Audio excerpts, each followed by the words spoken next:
ಕಾರಣಕ್ಕಾಗಿಯೂ ನೋವಿಲ್ಲ. ಯಾಕೆ ಗೊತ್ತಾ? ನಾನು ಸ್ವತಃ ನನ್ನ ಸ್ವಯಂ ಯೋಗ್ಯತೆಯಿಂದ ಗಳಿಸಿದ್ದು ಆಕಸ್ಮಿಕವಾಗಿ ಕಳೆದುಕೊಂಡಿದ್ದೇನೆ ಎನ್ನುವುದರ ಅರ್ಥ ಮತ್ತೆ ಪಡೆಯುವ ಯೋಗ್ಯತೆ ನನಗೆ ಬಹಳ ಹಿಂದೆ. ನೀನೆಲ್ಲ ಇತ್ತೀಚೆಗೆ ಹುಟ್ಟುಕೊಂಡು ಇತ್ತೀಚೆಗೆ ಬೆಳೀತಾ ಇದ್ದವ. ನಾವು ಆ ಕಾಲದಲ್ಲೇ ಬೆಳೆದವು. ಅಂದರೆ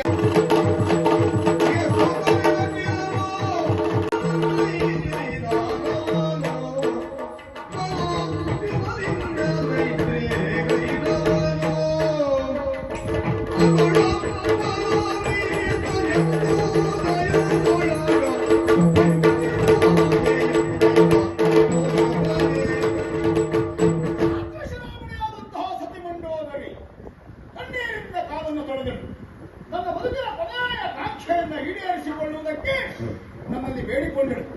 ಇಷ್ಟು ವರ್ಷದ ಪರ್ಯಂತರವಾಗಿ ನನ್ನ ಬದುಕನ್ನು ತುಂಬಿದವಳು, ನನ್ನ ಮನೆಯನ್ನ ಮನವನ್ನು ಬೆಳಗಿದವಳು.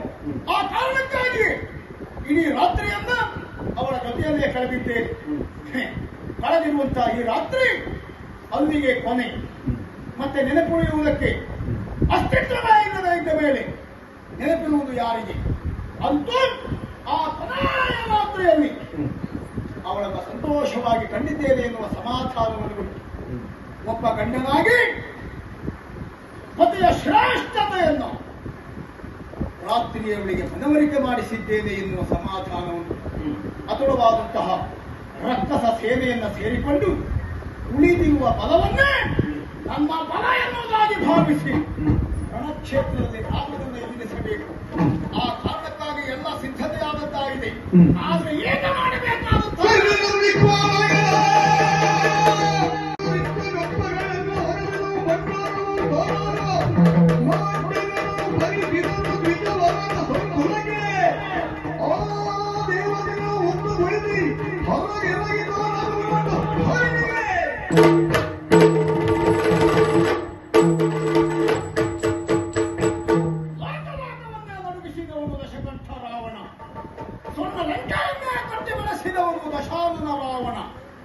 ರಾವಣನ ಯೋಗ್ಯತೆಗೆ, ರಾವಣನ ಸಂಪತ್ತಿಗೆ ಸರಿಗಟ್ಟುವವರು ಮತ್ತೊಬ್ಬರಿಲ್ಲವೇ ಇಲ್ಲ.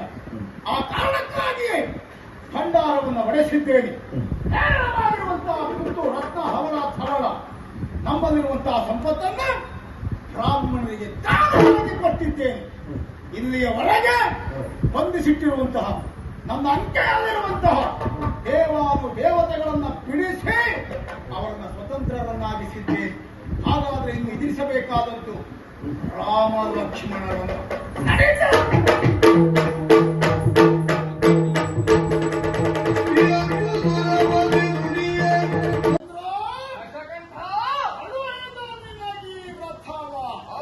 ನೀನೀಗ ನಿಂತಿರುವುದು ಲಂಕೆಯ ನೆಲದಲ್ಲಿ. ನೆನಪಿದೆ? ಹಾಗಂತ ನೀನು ಯಾರು ಬಂದಿರುವುದು ನಿನ್ನ ರಥ ಅಲ್ಲ, ನಮ್ಮ ರಥವೂ ಅಲ್ಲ. ಅಲ್ಲವೇ ಅಲ್ಲ. ಯಾಕೆಂದ್ರೆ ನನಗೆ ನೀನು ವಿರೋಧಿ. ನಿನಗೆ ರಥವನ್ನು ಕಳುಹಿಸಿಕೊಟ್ಟವ ದೇವೇಂದ್ರ. ಅವನಿಗೆ ನನ್ನ ಮೇಲೆ ಒಂದು ಸಣ್ಣ ಹಾಗೆತನ ಉಂಟು. ಇಷ್ಟು ವರ್ಷ ನನ್ನ ಕಾಟಕ್ಕೆ ಅಲ್ಲ, ನನ್ನ ದಾಷ್ಟ್ಯತನಕ್ಕೆ ಹೆದರಿ ಕಂಗಾಲಾಗಿ ಪ್ರಾಣಿ ಮುಚ್ಚಿಕೊಂಡು ನಿಂತುಕೊಂಡಿದ್ದವ. ಯಾವಾಗ ನಾನು ನೀನು ಎದುರಾಗುವಂತಹ ಸನ್ನಿವೇಶ ನಿರ್ಮಾಣ ಆಯಿತು, ಗಾಳಿ ಬಂದತ್ತ ಕೊಡ ಹಿಡಿಯುವುದು ಹಾಗೆ. ಅಂದ್ರೆ ನಮ್ಮ ನೆಲದಲ್ಲಿ ಅವನ ದೇವರಿಗೆ ಅವನದೊಂದು ರಥೋತ್ಸವ ಸೇವೆ. ಅಂದ್ರೆ ವಿರೋಧಿಯ ವಿರೋಧ ಹಾಗೆ ಮಾಡುವುದಕ್ಕೆ ಮುಂದಾದದ್ದು. ಹಾಗಂತ ದೇವೇಂದ್ರ ನನ್ನ ನೆಲದಲ್ಲಿ ರಥೋತ್ಸವ ಸೇವೆಯನ್ನು ಮಾಡಿಸಿದ್ದಾರೆ ಎನ್ನುವುದರ ಅರ್ಥ ನಾವೇನು ಕಂಗಾಲಾಗ್ತೇವೆ ಎನ್ನುವುದಾಗಿ ಭಾವಿಸುವುದು ಬೇಡ. ದೇವೇಂದ್ರ ಕಳುಹಿದಂತಹ ರಥವನ್ನು ನೀನು ಏರಿ ಬಂದಲ್ಲಿಗೆ ನಾವೇನು ಭಯಗ್ರಸ್ತರಾಗುವುದೂ ಇಲ್ಲ. ರಥವೇರಿ ಬಂದಿರುವಂತಹ ಮೊದಲು ನಿನ್ನನ್ನ ಮೊದಲು ಕೊಡುತ್ತೇನೆ, ಆಮೇಲೆ ನಮ್ಮನ್ನು ಕೇಳುತ್ತೇನೆ.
ನನ್ನನ್ನು ಬದುಕುವುದಕ್ಕೆ ಕೊಡುವುದಿಲ್ವೋ?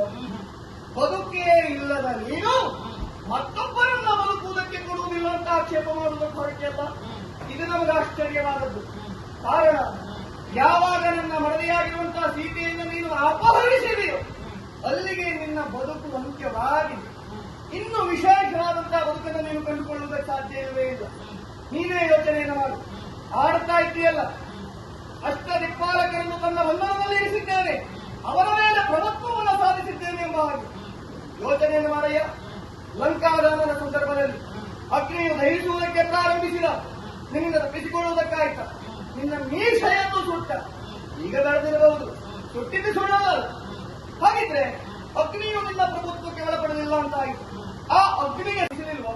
ಅಗ್ನಿ ಇನ್ನೂ ಪ್ರಜ್ವಲಿಸಲಿಲ್ವೋ? ಹಾಗಿದ್ರೆ ವಾಯು ನಿನ್ನ ಪ್ರಭುತ್ವಕ್ಕೆ ಒಳಪಡಲಿಲ್ಲ ಅಂತ ಆಯಿತು.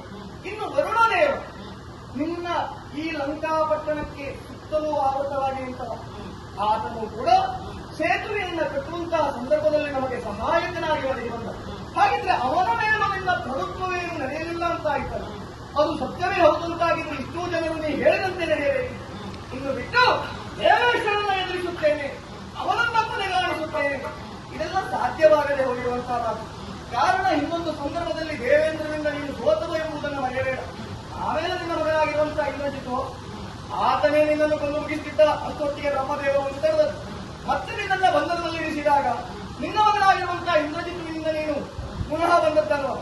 ಹೀಗಿರುವಂತಹ ವೇಳೆಗೆ ಇಲ್ಲಿಯವರೆಗಾಗಿ ಒಂದು ನಿನ್ನನ್ನ ಎದುರಿಸುತ್ತೇನೆ ಅಂತ ಹೇಳ್ತೀಯಲ್ಲ, ಈಗ ನನಗನ್ನಿಸುವುದು ಬಹುತೇಕ ಇದು ನೇರವಾದ ಯುದ್ಧವಾಗಿರಲಿಕ್ಕಿಲ್ಲ. ಹಿಂದಿನಂತೆ ನಿಮ್ಮ ಬುದ್ಧಿಯಾಗಿರುವಂತ ಯಾವುದೋ ಮಾಯೆಯೋ, ಮಾಟವೋ, ಮಂತ್ರವೋ, ಮೋಹನವೋ, ಅಲ್ಲ ಅಥರ್ವಣವೋ ಇದ್ಯಾವುದಾದ್ರೂ ಇರವುಂಟ ಹಾಗೆ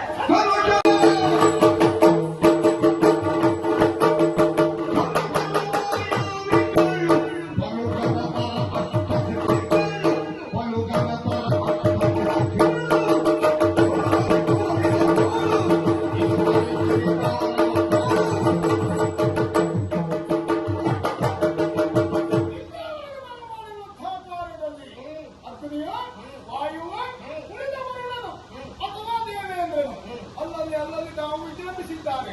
ಅದು ಯಾವಾಗ ಎನ್ನುವುದರ ಕುರಿತಾಗಿ ಆಲೋಚಿಸಿದಾಗ ಗೊತ್ತಾಯಿತು. ಹಾಗಂತ ಅಲ್ಲಿ ನನ್ನ ಪ್ರಭುತ್ವವೋ ನನ್ನ ಸಂಘಟಿತತ್ವವೋ ಕಡಿಮೆಯಾಗಿದೆ ಎನ್ನುವುದಾಗಿ ಅರ್ಥ ಆಗಲ್ಲ. ಅಲ್ಲಿಯವರೆಗೆ ನನ್ನ ಅಂಕಿತದಲ್ಲಿ ನನ್ನ ಆಡಳಿತಂತೆ ಬದುಕನ್ನು ಸಾಗಿಸುತ್ತಾ ಇದ್ದವರು ಎನ್ನುವುದೇ ಸಮಾಧಾನ. ಆ ದಿವಸ ಏನಾಗಿದೆ ಅದು ನನಗೆ ಪ್ರಧಾನ ವಿಷಯ ಅಲ್ಲವೇ ಅಲ್ಲ. ಈಗಲೂ ಹಾಗೆ ಅಂತಹ ಅನೇಕ ಘಟನೆಗಳನ್ನು ನಮ್ಮವರನ್ನೆಲ್ಲ ನಾನು ಈ ರೀತಿಯಾಗಿ ಕಳೆದುಕೊಂಡ್ರು ಇವತ್ತು ಗೆಲುವನ್ನು ಪಡೆಯುತ್ತೇನೆ ಎನ್ನುವ ಆತ್ಮವಿಶ್ವಾಸದಿಂದ ಬಂದಿದ್ದೇನೆ. ಕಾರಣ ಏನು ಗೊತ್ತಾ? ನಾವು ಧನುಜರು, ರಕ್ಕಸರು, ಧನುಜರು, ಮಾಯಾವಿಗಳು. ನಾವು ಎಲ್ಲಿ ಎಷ್ಟೊತ್ತಿಗೆ ಹೇಗೆ ಬೇಕಾದ್ರೂ ನಮ್ಮ ಮಾಯಾವಿಕೆಯನ್ನು ಪ್ರಕಟಪಡಿಸುವುದರ ಮೂಲಕವಾಗಿ ವಿಜೃಂಭಿಸುವುದಕ್ಕೆ ಸಾಧ್ಯತೆ ಇದೆ. ಅಷ್ಟಸಿದ್ಧಿಗಳನ್ನ ಸಿದ್ಧಿಸಿಕೊಂಡವರು ಇಲ್ಲಿಯೂ ಹಾಗೆ. ಇಲ್ಲಿಯವರೆಗೆ ನಡೆದಿರುವಂತಹ ಯುದ್ಧದ ಪರಿ ಬೇರೆ, ಈಗ ರಾಮರಾವಣರ ಯುದ್ಧದ ಪರಿಯೇ ಬೇರೆ. ಇವತ್ತು ನಿನ್ನನ್ನು ಗೆಲ್ಲುವುದು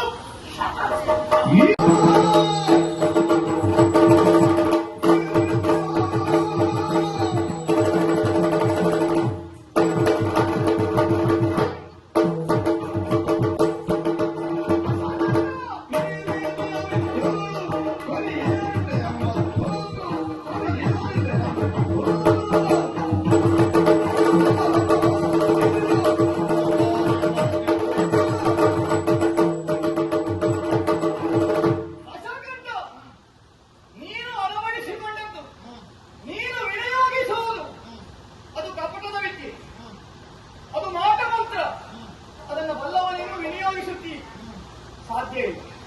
ಹಾಗೊಮ್ಮೆ ಅಧರ್ಮವನ್ನು ನಾವು ಒಪ್ಪಿದವರೇ ಅಲ್ಲ, ನಿಮ್ಮ ಮಾಯಕವನ್ನು ನಾವು ಒಪ್ಪುವವರೇ. ಕಾರಣ ಅದು ಒಂದು ವಿದ್ಯೆ, ಅದು ಒಂದು ವೇದ. ಇರಲಿ, ಅದರ ಕುರಿತಾಗಿ ನಮ್ಮ ತೇನು ಆಕ್ಷೇಪ ಇಲ್ಲವೇ ಇಲ್ಲ. ಹಾಗಂತ ಅದನ್ನೇ ಇರಿಸಿಕೊಂಡು ನೀನು ಗೆಲ್ಲುತ್ತಿ. ಇವತ್ತಿನ ದೂರ ಬೇರೆ, ಅದು ಸಾಧ್ಯ ಇಲ್ಲ. ಕಾರಣ ನಿನ್ನೆಯ ದಿನ ನಿನ್ನ ಮಗನಾಗಿರುವಂತಹ ಇಂದ್ರಜಿತು ಅವನೆನಿಸುವುದಕ್ಕೆ ಹೊರಟದ್ದಂಥದ್ದು ಇದೇ ಅಲ್ವಾ? ಪರಿಣಾಮ ಏನಾಯಿತು? ನಿನ್ನ ಮಗ ಅಳಿದ. ಯಾವತ್ತಿಗೂ ಹಾಗೆ ಸುಳ್ಳನ್ನ ಹೇಳುವುದಕ್ಕೆ ಒಬ್ಬನಿಗೆ ಗೊತ್ತಿರುತ್ತದೆ. ಗೊತ್ತಿದೆ ಎಂಬ ಕಾರಣಕ್ಕಾಗಿ ಸುಳ್ಳನ್ನ ಹೇಳುವುದಲ್ಲ. ಆಪತ್ತು ಧರ್ಮ, ನಮಗೆ ಆಪತ್ತು ಒದಗುತ್ತದೆ, ಸಂಕಷ್ಟ ಒಳಗಾಗುತ್ತಾರೆ. ಅಂತಹ ಸಂದರ್ಭದಲ್ಲಿ ಸುಳ್ಳನ್ನು ಆಡಬಹುದು. ಆದ್ರೆ ನೀ ಮಾಡಿದ್ದ ಹಾಗಲ್ಲ. ಎಲ್ಲೆಲ್ಲ ನಿನ್ನ ಸ್ವಾರ್ಥವಿದೆಯೋ, ಎಲ್ಲಿ ನಿನ್ನ ಕಾರ್ಯಗಳು ಮಾತ್ರ ಯಶಸ್ವಿಯಾಗಬೇಕು ಎಂಬ ಹಾಗೆ ನೀವು ಯೋಚಿಸಿದ್ದೀಯೋ ಅಂತಹ ಕಡೆಗಳಲ್ಲೆಲ್ಲ ನಿನಗೆ ಬೇಕಾದದ್ದಂತ ಈ ನಾಯಕವನ್ನು ಬಳಸಿದವ. ಮತ್ತೆ ಈ ಲೋಕದಲ್ಲಿ ಒಬ್ಬೊಬ್ಬರದ್ದು ಒಂದೊಂದು ಆಚಾರ. ಒಂದು ಕಡೆಯಲ್ಲಿ ಒಂದು ಆಚಾರವಾದರೆ ಮತ್ತೊಂದು ಕಡೆಯಲ್ಲಿ ಮತ್ತೊಂದು ರೀತಿಯ ಆಚಾರ. ಆದರೆ ಯಾವ ಧರ್ಮದವರೇ ಇರಲಿ, ಯಾವ ಪ್ರದೇಶದವರೇ ಇರಲಿ, ಯಾವ ಆಚಾರಕ್ಕೆ ಒಳಪಟ್ಟ ಜನಾಂಗದವರೇ ಆಗಿರಲಿ, ಚೌರ್ಯವನ್ನು ಒಪ್ಪುವುದಿಲ್ಲ. ಅದನ್ನು ಬಿಡಲೇಬೇಕು. ಅದು ಎಲ್ಲಿಯೂ ನಿಲ್ಲುವುದಿಲ್ಲ. ಹಾಗೆ ಪರ ಸತಿಯ ಮೇಲೆ ಕಣ್ಣನ್ನಿಕ್ಕುವುದು, ಕೈಯನ್ನಿಕ್ಕುವುದು ಅದು ಕೂಡ ಆಗುತ್ತದೆ. ಅಗ್ನಿಗೋ ಗರಶ್ಚೈವ ಶುಕ್ರಪಾಣಿರ್ವನಾಪ ಕ್ಷೇತ್ರದಾರಾಪ ಹಾರಿಕ ಷಡೇತೆ ಆತದಾಯಿನಃ. ಯಾರು ಮತ್ತೊಂದು ಹೆಣ್ಣಿನ ಮೇಲೆ ಕಣ್ಣನ್ನು ಹಾಕುತ್ತಾನೋ, ಪರಸ್ತ್ರೀಗೆ ತಪ್ಪಿ ನಡೆಯುತ್ತಾನೋ, ಮತ್ತೊಬ್ಬರ ಭೂಮಿಯನ್ನ ಬಲಾತ್ಕಾರವಾಗಿ ವಶಪಡಿಸಿಕೊಳ್ಳುವುದಕ್ಕೆ ಹೋಗುತ್ತಾನೋ ಅಂತವರನ್ನ ಆತತಾಯಿಯವರಿಗೆ ಸೇರಿಸುತ್ತಾನೆ. ಅಂತವರು ಬದುಕುವುದಕ್ಕೆ ಅನರ್ಹರು. ಇದನ್ನ ನೀವು ನೆನಪಿನಲ್ಲಿಟ್ಟುಕೊಳ್ಳಬೇಕಾಗುತ್ತದೆ. ಹಾಗಾಗಿ ಇಂತಹ ವಿದ್ಯೆಗಳನ್ನು ತೋರಿಸಿದ ಮಾತ್ರಕ್ಕೆ ಅಂಜುವವನು ಒಳಗುವವನು ನಾನಲ್ಲ. ಹಾಗಾಗಿ ಇಂದಿನ ದುರ ಇನ್ನೂ ವಿಶೇಷವಾದ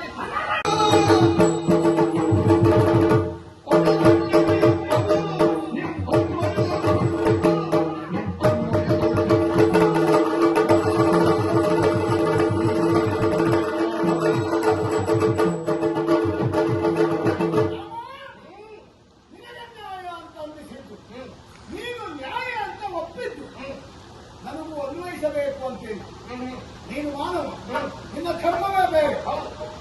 ನಾನು ರಕ್ಕಸ, ನನ್ನ ಧರ್ಮವೇ ಬೇರೆ. ನೀನು ಆಚರಿಸಿದಂತಹ ಸತ್ಯವನ್ನು ನಾವು ಸತ್ಯ ಅಂತ ಒಪ್ಪಿಕೊಳ್ಳಲೇಬೇಕು ಅಂತೇನಿಲ್ಲ. ನಮ್ಮ ಬದುಕು ದಾಷ್ಟ್ಯತನದಿಂದಲೇ ಮೆರೆಸಬೇಕಾದದ್ದು. ಆದ್ರಿಂದ ನನ್ನ ನೆಲೆಯಲ್ಲಿ, ನನ್ನ ಕಾರ್ಯವ್ಯಾಪ್ತಿಯಲ್ಲಿ ನಾನು ಮಾಡಿದ್ದು ಸರಿ ಎನ್ನುವ ಸಮಾಧಾನ ನನಗುಂಟು. ನಾನು ಮಾಡುವಂತಹ ಕಾರ್ಯ, ನಾನು ಸಾಧಿಸಿರುವಂತಹ ಸಾಧನೆ ಮಾನವರಾದಂತಹ ನಿಮ್ಮಗಳ ಕೃಪೆಗೆ ಪಾತ್ರರಾಗುವುದಕ್ಕಲ್ಲವೇ ಅಲ್ಲ, ನಮ್ಮ ರಕ್ಕಸ ಕುಲವನ್ನು ಬೆಳಗಿಸುವುದಕ್ಕೆ, ಉದ್ಧರಿಸುವುದಕ್ಕೆ ಅಲ್ಲ. ಅದೇ ಹೌದು ಅಂತ ನಿನ್ನದ್ದು ನಿನಗೆ ಸತ್ಯ ಎನಿಸಿದ್ರೆ ನೀನು ಮಾಡಿದ್ರಲ್ಲಿ ನಿನಗೆ ಯಶಸ್ಸು ಕಾಣಬೇಕಿತ್ತ ಬೇಡ? ನೀನು ಯಾಕೆ ಹೀಗಾದೆ? ನಿನ್ನಲ್ಲಿರುವಂತಹ ಪ್ರತಿಯೊಂದು ಪ್ರತಿಭಟರು ಕೂಡ, ನಿನ್ನವರಾಗಿರುವಂತಹ ಪ್ರತಿಯೊಬ್ಬರು ಕೂಡ ಇವತ್ತು ಒಲಿದಿದ್ದಾರಲ್ಲ. ಹಾಗಾಗಿಯೇ ಹೇಳ್ತಾ ಇದ್ದೇನೆ, ನೀ ಬಳಸುವಂತಹ ಧರ್ಮವು ಇದು ಸರಿಯಲ್ಲ. ಲೋಕ ಧರ್ಮ ಅಂತ ಒಂದು ಇರುತ್ತದೆ, ಅದನ್ನ ನಾವು ಅನುಸರಿಸಬೇಕಾಗುತ್ತದೆ. ಪ್ರತಿಯೊಂದು ಕಾರ್ಯವನ್ನು ನಾವು ಮಾಡುವಾಗ ಪರಿಣಾಮ ಏನಾಗಬಹುದು ಎಂಬ ಹಾಗೆ ವಿವೇಚಿಸಿ ಮುನ್ನಡಿಯನ್ನು ಇಡಬೇಕು. ಬಹಳ ಹಿಂದೆ ನೀನೆಲ್ಲ ಇತ್ತೀಚೆಗೆ ಹುಟ್ಟುಕೊಂಡು ಇತ್ತೀಚೆಗೆ ಬೆಳೀತಾ ಇದ್ದವ. ನಾವು ಆ ಕಾಲದಲ್ಲೇ ಬೆಳೆದವು. ಅಂದರೆ ಆ ಅನರಣ್ಯಕರನ್ನ ಮುಗಿಸಿದಂತಹ ನನಗೆ ನೀನ್ ಯಾವ ಲೆಕ್ಕ? ಅದೇ ಪ್ರಕರಣ ಪುನರಾವರ್ತನೆ ಈ ದಿವಸ.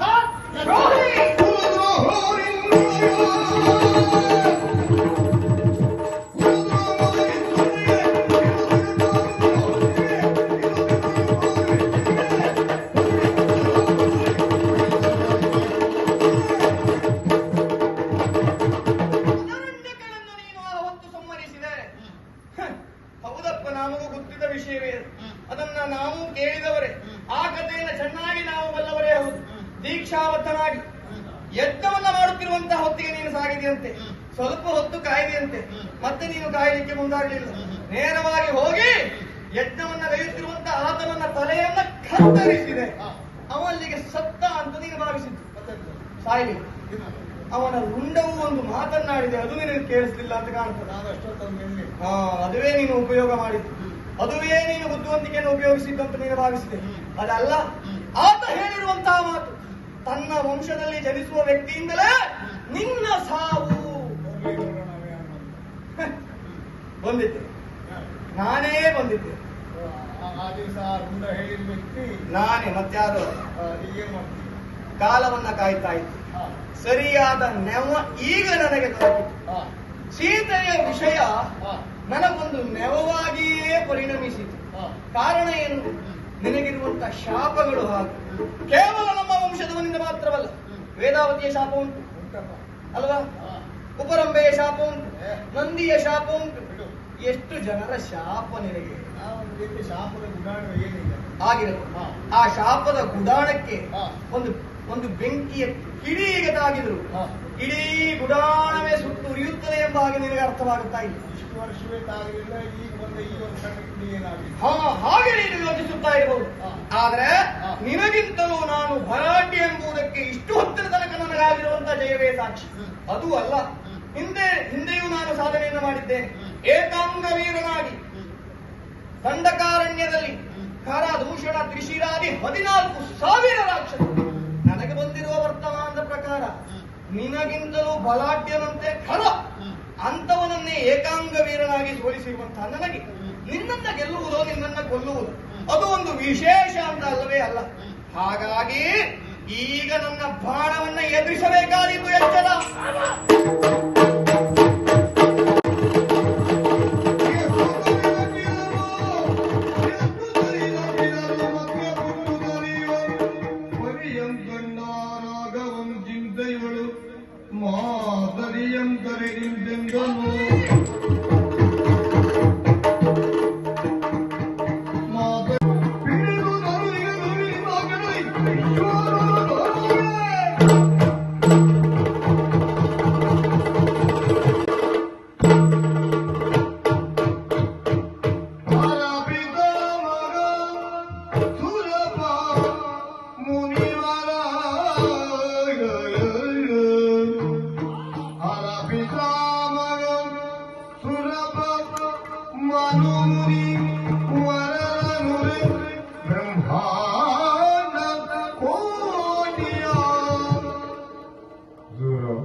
ಮುನಿ ಬ್ರಹ್ಮಾಂಡ ಕೋಟಿಯ ಧರಿಸಿರುವ ಶ್ರೀ ವಿಮಲ ಮೂರ್ತಿಯ ಕಂಡ ಅಸುರೇಂದ್ರ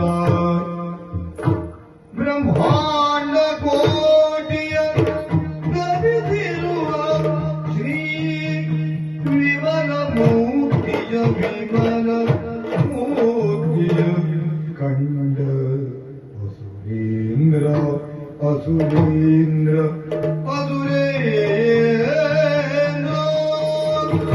ಕಂಡನು ದಶ ವದನ.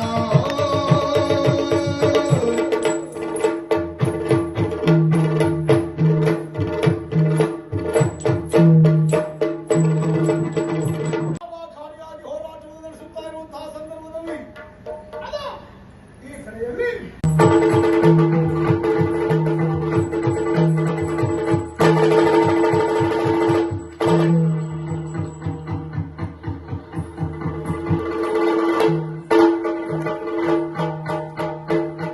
ಸಾರಿ ಹೇಳಿದರೂ ರಾವಣ ಒಪ್ಪಲಿಲ್ಲ. ಕೊನೆಗೂ ತನ್ನ ದೌತ್ಯವನ್ನೇ ಮುಂದುವರಿಸಿದ. ನಡೆದು ಬಂದ ಬದುಕಿನ ತತ್ವವನ್ನು ಬದಲಾಯಿಸಿಕೊಳ್ಳುವುದಕ್ಕೆ ಆತ ಒಪ್ಪಲಿಲ್ಲ. ಇವನನ್ನ ಕೊಲ್ಲಬೇಕು ಅಂತ ಪುನಃ ಪ್ರಯತ್ನಿಸಿದರೂ ಆತ ಸಾಯದೇ ಇರುವಾಗ ವಿಭೀಷಣನ ವೈಷ್ಣವಾಸ್ತ್ರವನ್ನು ಪ್ರಯೋಗಿಸುವುದೇವ.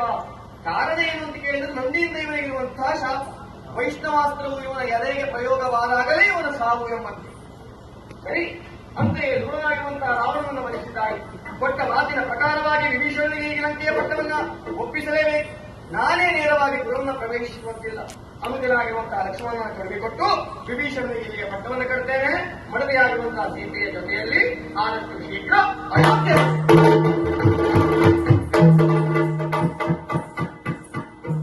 ನೀನು ಹೇಳಿದ ಬುದ್ಧಿಯ ಮಾತು ನನಗೆ ಬೇಡವೇ ಬೇಡ. ಈಗ ಏನಾಗಿದೆ ಏನಾಗಿದೆ? ಪ್ರಶ್ನೆ ಅಲ್ಲ. ಇಷ್ಟು ವರ್ಷ ಏನಾಗಿತ್ತು ರಾವಣನ ಜೀವನ, ಅದು ಪ್ರಶ್ನೆ. ವಾಸ್ತವದಲ್ಲಿ ಏನೂ ಇಲ್ಲದೆ ಅಡವಿಯಲ್ಲಿ ಮರದ ಗೆಲ್ಲಿಗೆ ಬಟ್ಟೆಯನ್ನು ಕಟ್ಟಿ ನನ್ನಮ್ಮ ನನ್ನನ್ನ ಬೆಳೆಸಿದವಳಂತೆ ತೊಟ್ಟಿದನ್ನ ತೂಗುವುದು ಆ ರೀತಿಯಾಗಿ ಅಂದರೆ ಏನೂ ಇಲ್ಲದೆ ಇರುವಂತಹ ಶೂನ್ಯದಿಂದ ಬದುಕನ್ನು ಪ್ರಾರಂಭಿಸಿರುವಂತಹ ದಶಕಂಠ ಇವತ್ತು ಲೋಕದಲ್ಲಣ ರಾವಣನಾಗಿದ್ದೇನೆ. ಇದು ಸಾಧನೆ. ಈಗ ಕಳ್ಕೊಂಡಿದ್ದೇನೆ. ನನಗೆ ಯಾವ ಕಾರಣಕ್ಕಾಗಿಯೂ ನೋವಿಲ್ಲ. ಯಾಕೆ ಗೊತ್ತಾ? ನಾನು ಸ್ವತಃ ನನ್ನ ಸ್ವಯಂ ಯೋಗ್ಯತೆಯಿಂದ ಗಳಿಸಿದ್ದು ಆಕಸ್ಮಿಕವಾಗಿ ಕಳೆದುಕೊಂಡಿದ್ದೇನೆ ಎನ್ನುವುದರ ಅರ್ಥ ಮತ್ತೆ ಪಡೆಯುವ ಯೋಗ್ಯತೆ ನನಗುಂಟು ಎನ್ನುವುದಾಗಿ. ಇಷ್ಟನ್ನೆಲ್ಲ ನಾನು ಒಬ್ಬನೇ ಗಳಿಸಿದಂತಹ ನನಗೆ ಕಳಕೊಂಡದ್ದನ್ನು ಮತ್ತೆ ಪಡೆಯುವುದಕ್ಕೆ ಯಾರದ್ದೋ ಪಾಠದ ಅವಶ್ಯಕತೆ ಇಲ್ಲವೇ ಇಲ್ಲ. ನಿನ್ನನ್ನು ಇದಿರಿಸುವುದಕ್ಕೂ ಕಾರಣ ಅಷ್ಟೇ. ಹೇಳಿದೆಯಲ್ಲ ಸೀತಾಪಹರಣ, ಅದು ತಪ್ಪು ಎನ್ನುವುದಾಗಿ ಅಲ್ವಾ? ನಿನಗೆ ತಪ್ಪು ಅಂತ ಅನ್ನಿಸಿರಬಹುದು. ನನಗೆ ನೀನು ಮಾಡಿದ್ದು ತಪ್ಪೆ. ಯಾಕೆ? ಅಬಲೆಯಾಗಿರುವಂತಹ ನನ್ನ ತಂಗಿ ಶೂರ್ಪಣಕ್ಕೆ ಏನು ಅಚಾತುರ್ಯದ ಕಾರ್ಯವನ್ನು ಮಾಡಿದ್ದಿರಬಹುದು. ಆದ್ರೆ ನೀನು ಅವಳಿಗೆ ಬುದ್ಧಿಯ ಮಾತನ್ನ ಹೇಳಿ ಅವಳನ್ನ ತಿದ್ದುವ ಪ್ರಯತ್ನ ಮಾಡಬಹುದಿತ್ತು.